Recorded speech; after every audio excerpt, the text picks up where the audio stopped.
সুপ্রিয় ছাত্রছাত্রীরা, কি অবস্থা তোমাদের সবার? আশা করছি সবাই অনেক অনেক ভালো আছো এবং সুস্থ আছো। আজকে দেখো আমরা যেই টপিকটা প্র্যাকটিস করব সেটা হচ্ছে ন্যারেশন। দেখো প্রশ্নে কি রয়েছে, change the narrative style by using indirect speeches. তো এই ন্যারেশনটা প্র্যাকটিস করার জন্য দেখো যে প্রশ্নটা আজকে আমাদের সামনে রয়েছে সেটা কুমিল্লা বোর্ডে 2025 সালে আসা প্রশ্ন। এই প্রশ্নটা আজকে আমরা একদম শুরু থেকে শেষ পর্যন্ত বুঝে বুঝে পুরোটা সলভ করব।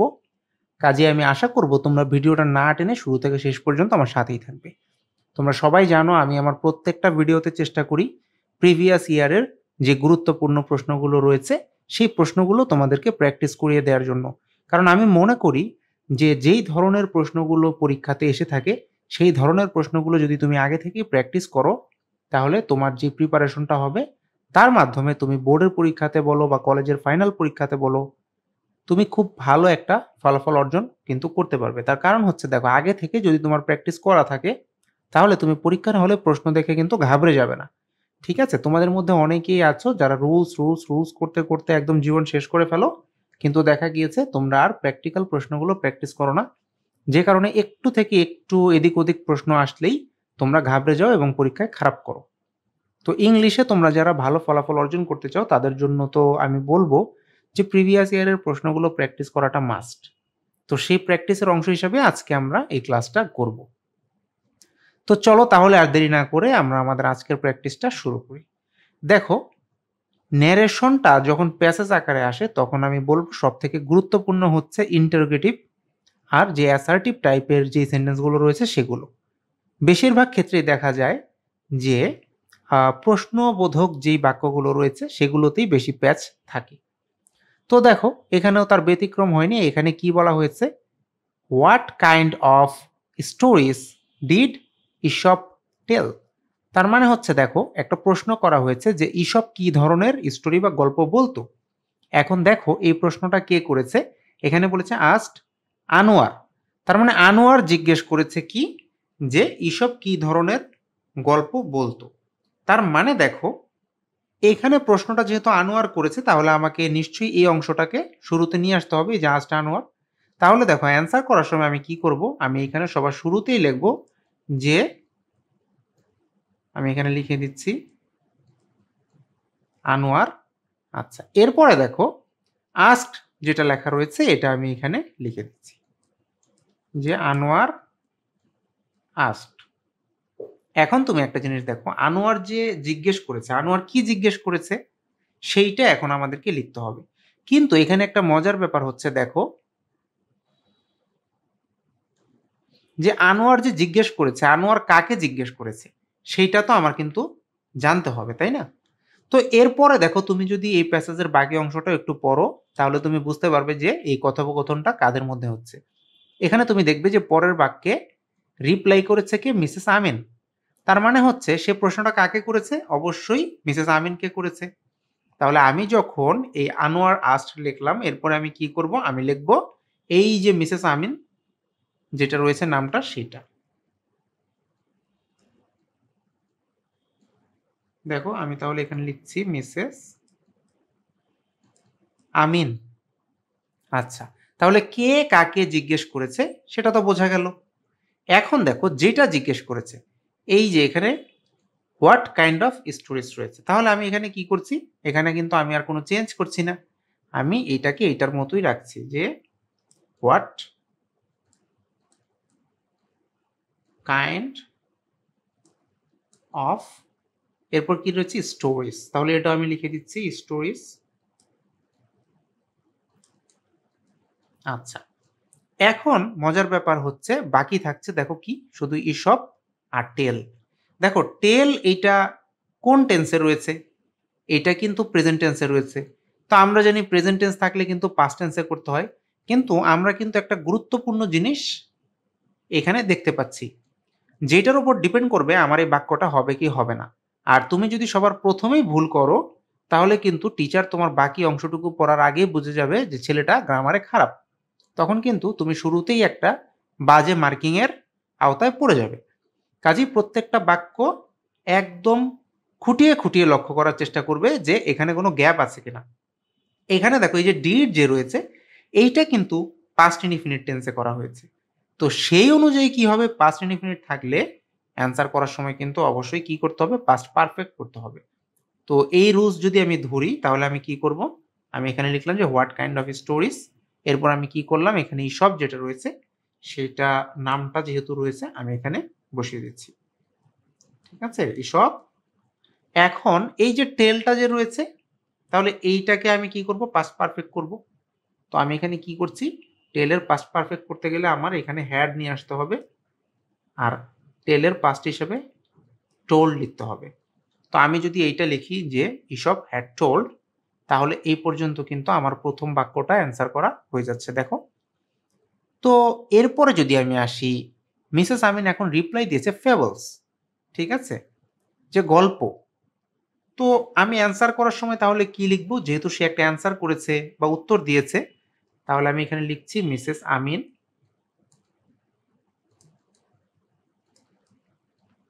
এইটার পরে আমি লিখছি রিপ্লাইড যেটা রয়েছে সেইটা। দেখো আমি এখানে কি লিখলাম, রিপ্লাইড। আচ্ছা, এই রিপ্লাইডের পরে কি করব, একটা দ্যাট দিব, না হলে কিন্তু আমি এই বাক্যটাকে মেলাতে পারবো না। তো আমি এখানে লিখলাম যে মিসেস আমিন রিপ্লাইড দ্যাট। এখন দেখো সে কি রিপ্লাই করেছে, যে ফ্যাবলস। এখন শুধু ফ্যাবলস দিয়ে তো আর বাক্য গঠন হবে না।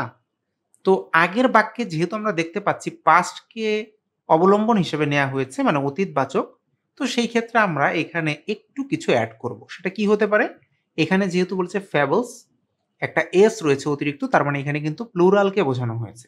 তাহলে আমরা এখানে কি লিখতে পারি, যে সে যে গল্পগুলো বলতো সেগুলো ছিল ফ্যাবলস। তাহলে আমরা এখানে কি লিখতে পারি, আমরা লিখতে পারি দে। ঠিক আছে, ছিল। দে এর সাথে অক্সিলারি হিসেবে কি যাবে, ওয়ার যাবে। আচ্ছা, সেগুলো কি ছিল সেইটা এখন আমরা প্রশ্ন থেকে দেখে হুবহু এখানে লিখে দেব, যে দে ওয়ার ফেবলস। তো এইটুকু পর্যন্ত লিখে ফুল স্টপ দিলে কিন্তু আমার এই পর্যন্ত দেখো কমপ্লিট হয়ে গেল। এবার আসো এরপরে কি বলেছে, এখানে বলছে ডু ইউ নো, তুমি কি জানো হোয়াট ফেবলস আর। এইখানে যেহেতু একটা ইন্টারোগেটিভ সাইন আমি দেখতে পাচ্ছি, তার মানে এটা ইন্টারোগেটিভ বা প্রশ্নবোধক। এখন দেখো কে কাকে প্রশ্ন করেছে, এইটা একটু আমাকে বুঝতে হবে। দেখো অ্যান্সারটা কে দিয়েছে, অ্যান্সারটা কিন্তু মিসেস আমিন দিয়েছে, তারপরেই সে প্রশ্নটা করে বসেছে, তার মানে এটা সেই মিসেস আমিনই বলেছে। তো যেহেতু মিসেস আমিন বলেছে, তাহলে আমরা এখানে আর দ্বিতীয়বার এই মিসেস আমিন কথাটা না নিয়ে এসে, কারণ দেখো বারবার এই মিসেস আমিন এটা কেমন দেখা যাচ্ছে। তো সেই ক্ষেত্রে আমি কি করব, আমি এখানে শি ইউজ করব। ঠিক আছে, তো এরপরে আসো, শি এটা তো আমি ইউজ করলাম। এখন সে কি করেছে, একটা প্রশ্ন করেছে। কাকে প্রশ্ন করেছে, আনোয়ারকে প্রশ্ন করেছে। তো আনোয়ার তো ছেলে, তাহলে আমি কি করব, আমি এখানে শি এর পরে আস্ক লিখব, তারপর কি দিব, হিম, অর্থাৎ সে তাকে জিজ্ঞেস করলো কি, যে সে কি জানে কিনা যে ফ্যাবলসটা কি। এখন দেখো এইখানে কিন্তু প্রশ্নটা WH দিয়ে শুরু হয়নি। তো যেহেতু WH দিয়ে হয়নি, তাহলে আমরা কি করব, আমরা কিন্তু এখানে একটা ইফ ইউজ করব। ঠিক আছে, এটা আমি আমার বেশ কিছু ভিডিওতেই বলেছি, তোমাদেরকে বুঝিয়েছি। তো এরপরে দেখো ইফটা ইউজ করার পরে আমি কি করব, এই যে ইউটা যেটা রয়েছে, তুমি কি জানো কিনা, এই তুমিটা দিয়ে তাহলে কাকে বোঝানো হয়েছে, আনোয়ারকে বোঝানো হয়েছে। তাহলে আমরা কি করব, এখানে লিখব হি, যে সে। আচ্ছা, এখন দেখো এখানে কি রয়েছে, নো রয়েছে, এটা কিন্তু প্রেজেন্ট ইনডিফিনিট। তাহলে আমরা কি জানি, প্রেজেন্ট ইনডিফিনিট থাকলে আমাদেরকে অ্যান্সার করার সময় পাস্ট ইনডিফিনিট করতে হবে। তাহলে আমি এখানে কি করব, ইফ হি নো এটাকে পরিবর্তন করে নিউ লিখব, যে ইফ হি নিউ, তারপর যেটা রয়েছে সেটা আমি হুবহু এখানে লিখে ফেলব। তাহলে কিন্তু আমার কাজ হয়ে যাবে। দেখো,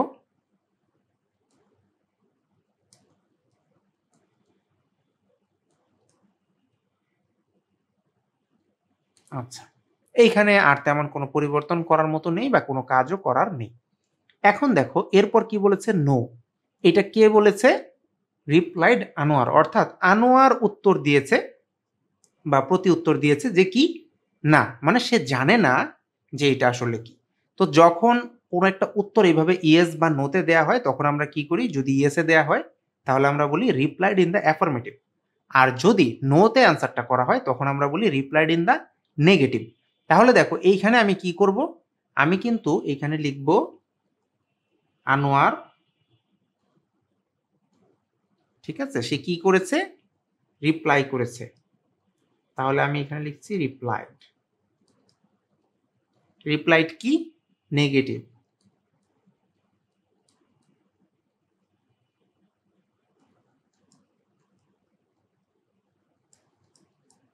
তাহলে দেখো আমি এখানে লিখলাম সে নেগেটিভ একটা রিপ্লাই দিল। তাহলে এই পর্যন্ত কিন্তু আমার এই নো এর কাজটা শেষ হলো।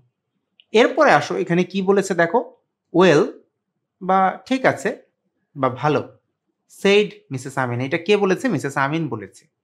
তারপর দেখো কি বলা হচ্ছে, ফেবলস আর stories with a message or a moral. এখন দেখো এই কথাটাও তার মানে কে বলল, মিসেস আমিনই নিশ্চয়ই বলল। তাহলে এইখানে আমাদেরকে কিন্তু এই বাক্যটাকে মানে এই দুইটা বাক্যকে মিলানোর জন্য বা মিলানোর স্বার্থে যেটাই বলি না কেন একটু ট্রিক্স করতে হবে। দেখো ন্যারেশন কিন্তু সবাই অ্যান্সার করবে, কিন্তু 5 আউট অফ 5 কিন্তু সবাই পাবে না বা পায় না। তার কারণটা কি, পরীক্ষা সবাই দেয়, বাসায় গিয়ে চিন্তা করে আমি 5-এ 5 তো পাওয়ারই কথা, কিন্তু দেখা যায় সে 3 পেয়েছে। কারণ এই যে লাইনের সাথে লাইনটাকে সুন্দর করে যে মেলানোর একটা ব্যাপার রয়েছে, এইটা অনেকের মাথায় কাজ করে না।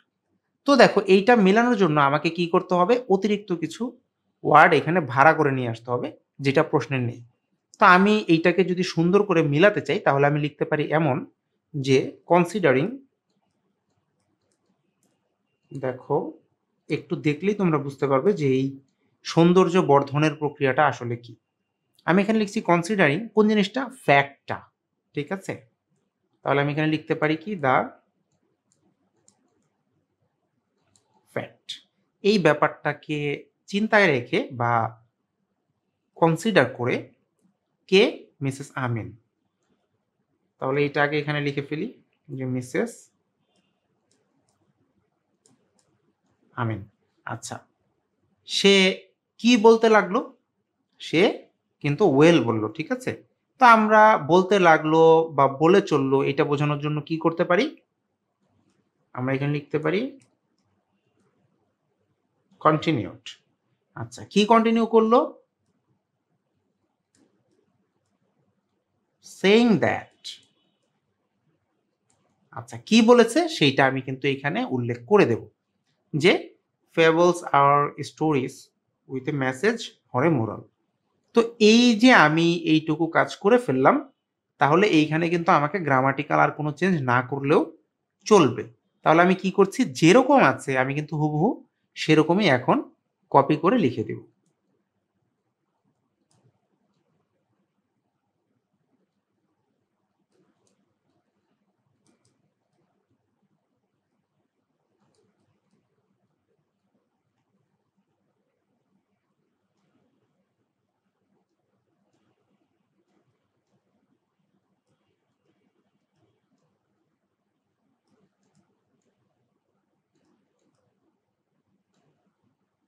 আচ্ছা, এই পর্যন্ত যখন আমি লিখে ফেললাম তখন কিন্তু আমার এতটুকু কাজ শেষ হয়ে গেল।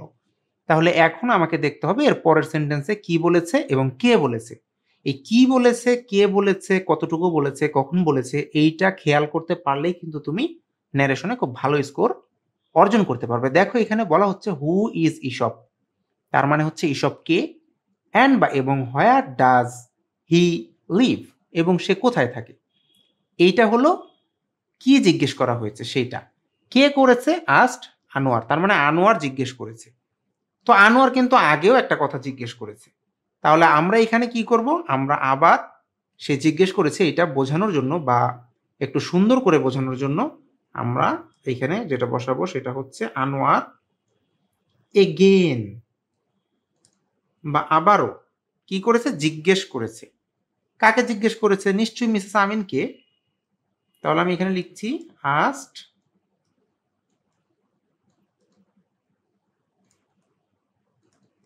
মিসেস আমিন।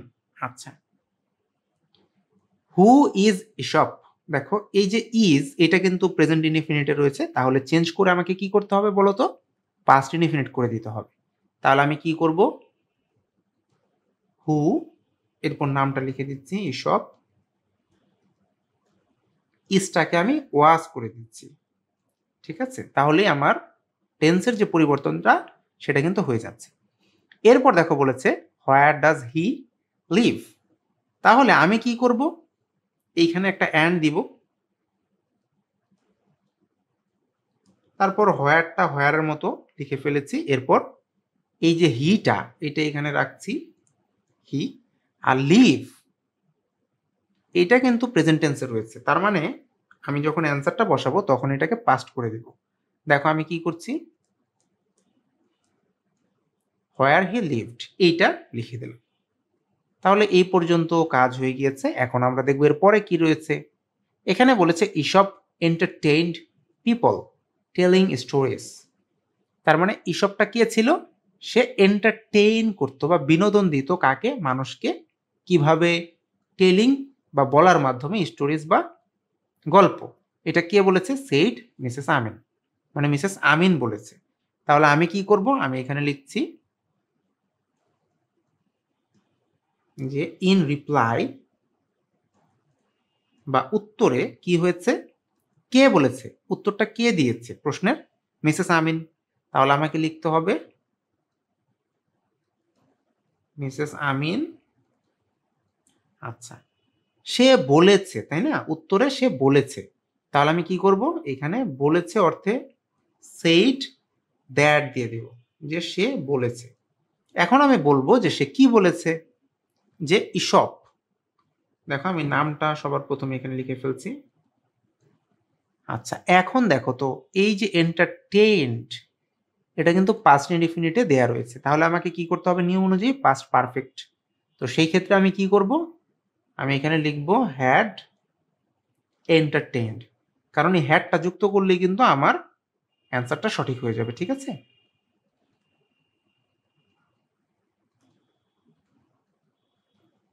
যে সেড দ্যাট ইসব হ্যাড এন্টারটেইনড কাদেরকে, পিপলদেরকে বা মানুষকে। পিপল কিভাবে, বাই টেলিং, কি বলার মাধ্যমে, স্টোরিজ। প্রশ্ন থেকে দেখে জাস্ট এখানে কপি করে তুমি বসিয়ে দাও। তো এরই মধ্য দিয়ে দেখো আমাদের কিন্তু অ্যান্সারটা কমপ্লিট হয়ে গেল। আমার মনে হয় এইভাবে যদি তুমি বুঝে বুঝে লাইন বাই লাইন বাসায় প্র্যাকটিস করো, হ্যাঁ হয়তো তুমি প্রথমে এইভাবে পারবে না, কিন্তু তুমি চেষ্টা করো। তারপর না পারলে অ্যান্সার দেখো, আমার ভিডিও দেখো। একবারে না বুঝলে ভিডিওটা থেমে থেমে দেখো, বা একবার দুইবার তিনবারও দেখতে হতে পারে। কিন্তু আমার কথা হচ্ছে তোমাকে বুঝতে হবে, প্র্যাকটিস করতে হবে। কারণ এই না বুঝলে এবং না প্র্যাকটিস করলে পরীক্ষার হলে যেয়ে ভালো মার্কস পাওয়ার আর কোনো বিকল্প রাস্তা নেই। অসৎভাবে হয়তো তুমি কোনোভাবে নাম্বার পেতে পারো, কিন্তু সৎভাবে নাম্বার পেতে গেলে তোমাকে বাসায় সময় দিতে হবে, পড়াশোনা করতে হবে, প্রচুর পরিমাণ প্র্যাকটিস করতে হবে। যারা আমার এই চ্যানেলটাতে নতুন তারা চ্যানেলটাকে সাবস্ক্রাইব করে রাখো, যাতে করে এই ধরনের আরও অনেক ভিডিও তুমি দেখতে পারো। আমার এই চ্যানেলে কিন্তু একদম প্লেলিস্ট আকারে প্রিভিয়াস ইয়ারের গুরুত্বপূর্ণ প্রশ্নগুলো সলভ করা রয়েছে। তুমি চাইলেই একটা টার্গেট সেট করে যে এই এক সপ্তাহে আমি এই ভিডিওগুলো দেখে শেষ করব এবং এগুলো আবার প্র্যাকটিস করব। তো এই ধরনের একটা টার্গেট যদি তুমি নিয়ে আগাও, আমি মনে করি ২-৪ মাস যদি তুমি একটু সময় দাও, আমার মনে হয় তুমি ইংলিশে খুব ভালো একটা প্রিপারেশন গেইন করতে পারবে। তাহলে সবাই ভালো থাকো, সুস্থ থাকো। কথা হবে নতুন কোনো ভিডিওতে। টাটা।